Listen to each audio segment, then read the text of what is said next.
Hello friends, இன்றைக்கி பார்த்தீங்கன்னா Saturday. So கொஞ்சம் லேட்டாக தான் எழுந்திரிச்சோம். எழுந்திரிச்சு தோசையும் சட்னி வச்சு சாப்பிட்டாச்சு. நானும் பாப்பாவும் கொஞ்சம் மார்க்கெட் போய் கொஞ்சம் வெஜிடபிள்ஸ்லாம் வாங்கிட்டு வர வழியிலே ஸோ மாதிரி லஞ்சு முடிச்சுட்டு வந்துடலாம் பிளான் பண்ணியிருந்தோம். பட் ஒரு 10:30 பக்கம் கிளம்புற டைமில் பாப்பாவுக்கு வந்து கொஞ்சம் பாடி பெயினாக இருக்குது, ரொம்ப டயர்டாக இருக்குன்னு போய் பெட்டில் படுத்துட்டா. ஸோ என்னடா பண்ணுறது, வர வழியே இல்லை. மதியம் லஞ்ச் வீட்டில் செய்கிற மாதிரி ஆயிடுச்சு.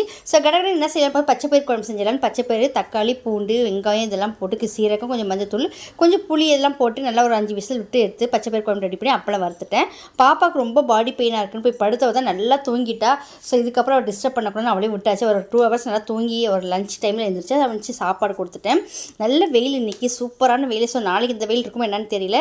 ஸோ துணியெல்லாம் நல்லா துவைச்சி காய போட்டேன். 1:30 பாப்பாவை எழுப்பி சாதம் போட்டு அதில் கொஞ்சம் நெய் போட்டு அப்பளம் வச்சு வறுத்து கொடுத்துட்டேன். பாப்பா சூப்பராக இருக்குமான்னு செஞ்சு சாப்பிட்டா.